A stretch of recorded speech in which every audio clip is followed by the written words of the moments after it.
Selamat datang di channel Evi Fitriani News Stories. Sebelumnya terima kasih sudah mengklik video ini. Ini adalah cerbung romans yang berjudul Pengantin Rahasia karya Evi Fitriani, part 20, dengan subjudul Rasa yang Timbul. Agar lebih akrab, absen dulu dari daerah mana saja kalian yang mendengarkan video ini. Tulis di kolom komentar ya. Mari kita masuk ke ceritanya. Zul membuka pintu pelan. Tampak di meja kerjanya Karina duduk dengan kepala menunduk di atas kedua lengan yang dilipat. Ya, ia sedang menangis. Karina kaget saat mendengar suara pintu tertutup. Ia mengangkat kepalanya.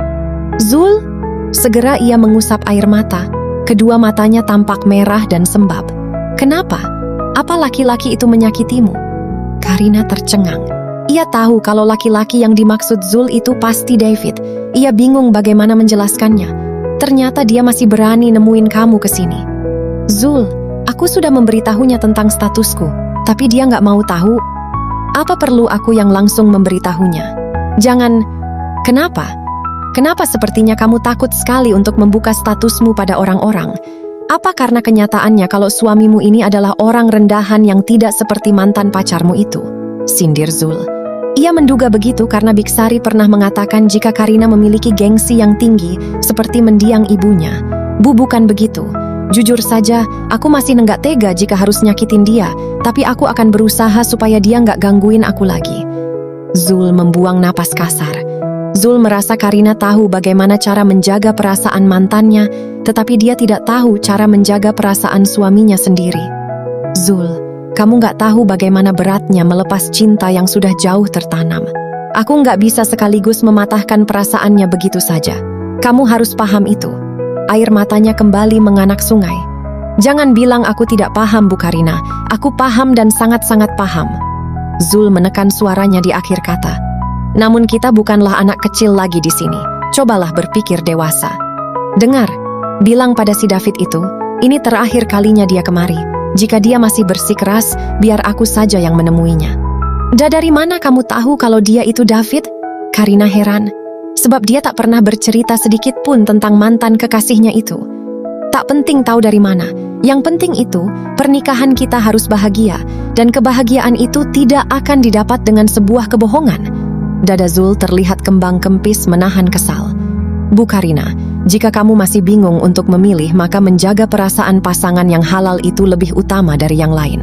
Aku kecewa jika sikapmu masih tertutup seperti ini. Rasanya aku tak ada harganya di matamu. Netranya menatap lekat wajah Karina. Ia menahan kekecewaan yang sudah beranak pinak di hatinya. Rasanya ingin sekali ia meluapkan emosinya dengan menonjok tembok di sebelahnya itu. Namun ia memilih untuk pergi saja daripada harus ada fisik yang terluka.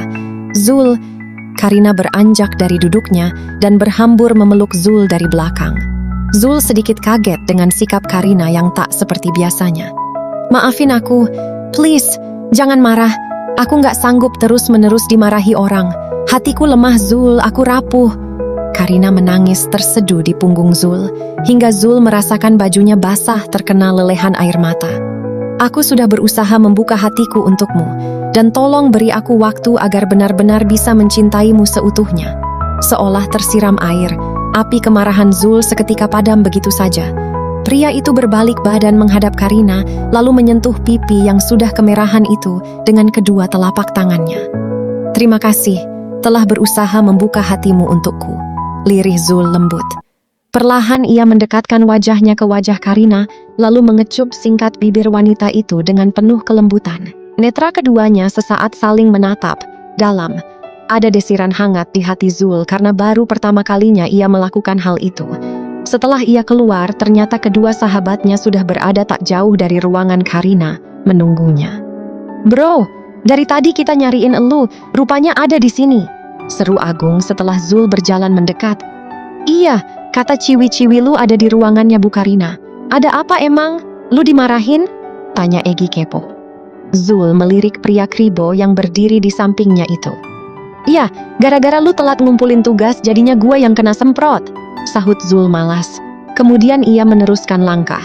Egi melongo, matanya masih menatap Zul yang berjalan menjauh. Ah serius lu bro, masa iya cuman telat dikit doang ampe kena semprot? Woi tungguin dong, Zul maafin gue. teriak Egi seraya berlari mengejar Zul dan Agung yang sudah berjalan mendahuluinya. Sepulang kuliah Zul berencana untuk ke peternakan ikan, ada sedikit problem di sana. Dan ternyata urusannya itu mengharuskan ia untuk pulang malam. Zul menghubungi Karina agar tidak menunggunya malam ini, karena ia berencana pulang ke kosannya saja yang jaraknya lebih dekat dari peternakan. Sinar cahaya matahari yang menyorot dari jendela kamar terasa menyilaukan otot matanya. Suara kokokan ayam membangunkan tidurnya pagi ini. Pria berkaos hitam itu beranjak duduk.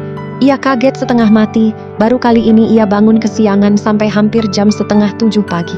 Segera ia membersihkan diri dan melaksanakan salat subuhnya yang tak tepat waktu. Ya, efek tidurnya hingga dini hari karena semalaman ia harus menyelesaikan masalah keuangan di bisnisnya itu. Tak sempat mengisi perutnya untuk sarapan, ia langsung saja tancap gas menuju kampus. Pagi ini Zul begitu terburu-buru, hingga sesuatu di luar dugaan pun terjadi. Saat di tikungan jalan, ia tak sengaja menyerempet pejalan kaki yang tengah menyeberang. "Au!" teriak seorang itu. Badannya tersungkur ke belakang.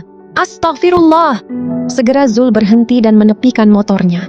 Ia berlari ke arah wanita yang tengah duduk kesakitan itu. Beberapa pasang mata melihat ke arah mereka dan sebagian mendekatinya untuk menolong. "Ya Allah, Mbak, nggak apa-apa?" tanya Zul panik. Wanita itu mendongak melihat Zul. "Neng Hilya." Zul kaget begitu tahu jika korbannya itu ialah Hilya. Gadis itu hanya meringis tak menjawab. "Astagfirullah, maafin Iya, buru-buru." Zul berjongkok dengan sebelah lututnya. "Nggak apa-apa, Neng juga tadi sama, nyebrangnya keburu-buru," ucapnya sambil memegang sikut kanannya.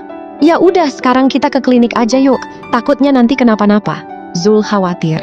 "Nggak usah, insya Allah nggak kenapa-napa kok, cuma sedikit memar aja ini," jawabnya seraya melihat sikutnya. "Sekarang emang belum kerasa, lama-kelamaan sakitnya bakal kerasa, Neng." "Udah, yuk, anter." Segera mereka pergi ke klinik terdekat.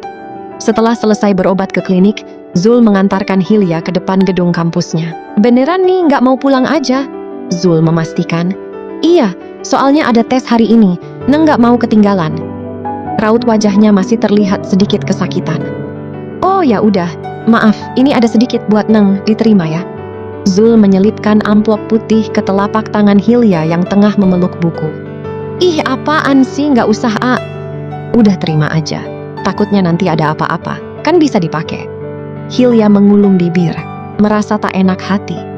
"Makasih banyak ya, selama ini Aden udah banyak nolongin Neng, maaf kalau ngerepotin terus." Zul tersenyum. "Enggak, nggak ngerasa direpotin kok. Sesama saudara kan harus saling menolong. Ya udah, duluan ya. Cepet sembuh ya, Neng. Assalamualaikum." Zul melajukan motornya menuju gedung kampusnya yang tak jauh dari situ. "Waalaikumsalam," Hilya menjawab lirih. Entah mengapa saat mendengar kata saudara yang diucapkan Zul tadi, hatinya seperti tertusuk belati. Saudara? Terima kasih sudah menonton. Tunggu rasa yang timbul part 2 di video selanjutnya ya. Jangan lupa like, komen, dan subscribe agar tidak ketinggalan sama cerita seru lainnya. Semoga terhibur dan sehat selalu ya. Terima kasih.